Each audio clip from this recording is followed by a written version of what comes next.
Bà, số đây bọn bọn ở cái này. Chắc ngày nay là cô miền mà to về nhà xa triềm bảo lòng bạn đúc mà phía bốn. Đây ngày nay là cô là dọc một pi lùm hạt mà pi lùm hạt đôi nước khăn nắng. Đây romang ní cứ đọc bản tụ đái ở tại họ tệ tân tần nâng là bươn vật sấtในโมเลกุลចឹងយើងតើយើងអាចដោះស្រាយលំហាត់បែបនេះបានអត់បើសិនជាអាចចេញឆ្នាំនេះចឹងប្រធាននៅរ៉ូម៉ាំង2ហ្នឹងម៉ូលេគុលអូស្មန်អ៊ីដ្រូសែនមានសីតុណ្ហភាពមកនៅសីតុណ្ហភាព37អង្សាសេចឹងយើងត្រូវថានេះគឺជាតេតូចទេ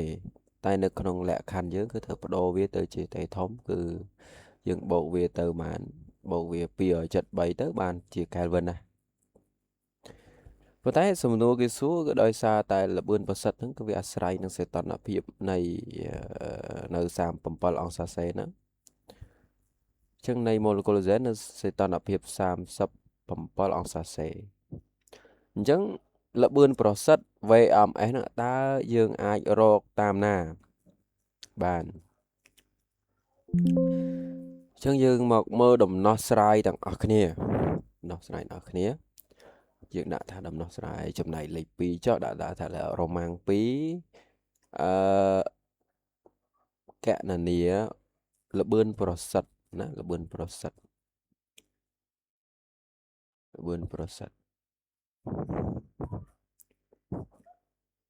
តែគេតាំងដោយ VMS បាទ VMS ចឹងយើងមានរូបមន្តមួយដែលក្នុងការកណនាល្បឿនប្រសិទ្ធរបស់យើងទី1 VMS បាទ VMS ស្មើឬនៃអីបើយើងដឹងត្រូវដឹងថាម៉ាស់ម៉ូលរបស់អូស្មန်អ៊ីដ្រូសែនអញ្ចឹងអ៊ីដ្រូសែនយើងមាន2ក្រាមក្នុង1ម៉ូលអញ្ចឹងវាអាស្រ័យទៅនឹងសីតុណ្ហភាពនេះគឺយើងមាន3 RT នៅលើម៉ាស់ម៉ូលរបស់អូស្មန်អ៊ីដ្រូសែនបាទអញ្ចឹងរូបមន្តបែបហ្នឹងយើងមានថេបាទថេសកលយើងគឺ air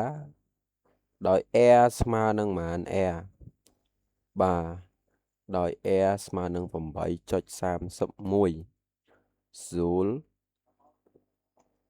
ក្នុង1 mol Kelvin បាទក្នុង1 mol Kelvin អញ្ចឹងដាក់ថាក្នុង1 mol Kelvin បាទបន្តទៅទៀតយើងឃើញថាសីតុណ្ហភាពតេរបស់យើងគឺយើងមានតេតូចបូក273អញ្ចឹងសីតុណ្ហភាពយើងគឺ37អង្សាសេអញ្ចឹងបូក273ទៅអញ្ចឹងយើងបាន300ប្រមាណ310មែនអត់310 Kelvin ប៉ុន្តែម៉ាស់ម៉ូលេគុលរបស់អូស្មန်អ៊ីដ្រូសែនរបស់យើងគឺស្មើនឹង2ក្រាមក្នុង1ម៉ូលអញ្ចឹងរូបវិទ្យាយើងត្រូវបដូរ2ក្រាមហ្នឹងកូនសិស្សទាំងអស់គ្នាត្រូវបដូរទៅជាគីឡូក្រាមអញ្ចឹងគុណ10សេគុណដក3គីឡូក្រាមក្នុង1អីដដែលម៉ូលអញ្ចឹង2ក្រាមទៅគីឡូក្រាមអញ្ចឹងដក3ស្វ័យគុណដក3ស្វ័យគុណដក3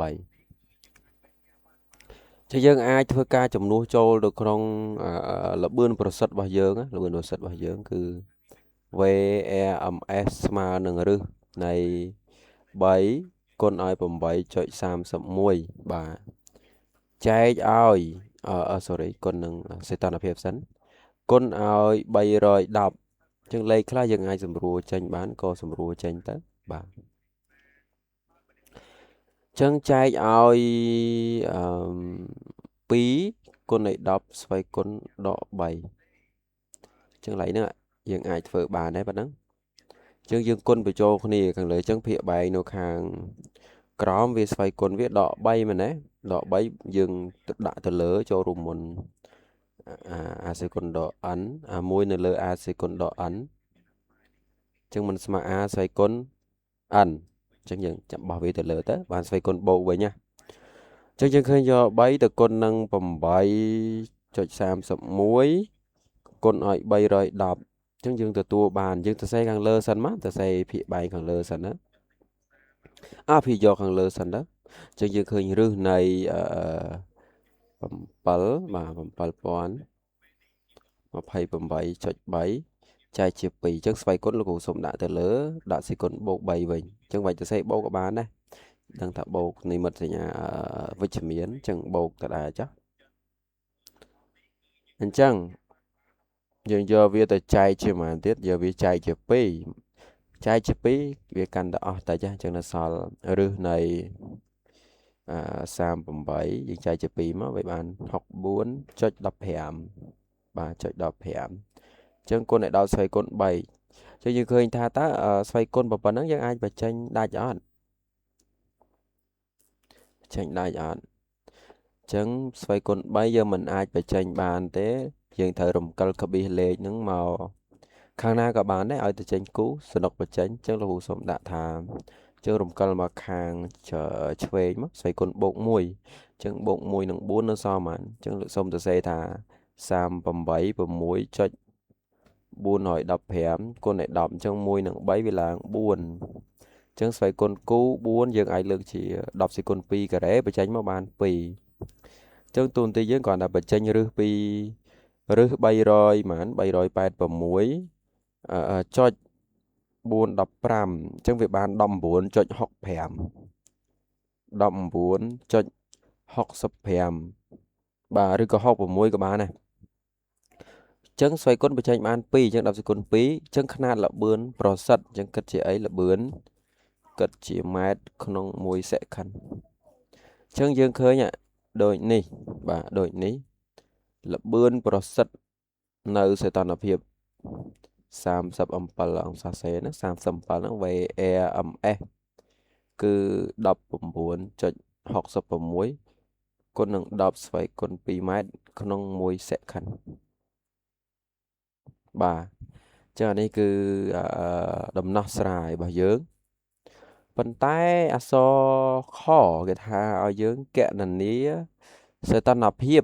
នៅពេលដែលនេះនៅពេលដែលអីនៅពេលដែលល្បឿនប្រសិទ្ធរបស់វានេះល្បឿនមុនណាល្បឿនរបស់វាហ្នឹងគឺថយចុះ4ដងថយចុះ4ដងនៃកន្លែងហ្នឹងណាបាទថយចុះ4ដងចឹងយើងនៅតែប្រើរូបមន្តដដែលទេរូបមន្តដដែលតែសុំតាំងព្រីមអីចឹងចុះខគណនា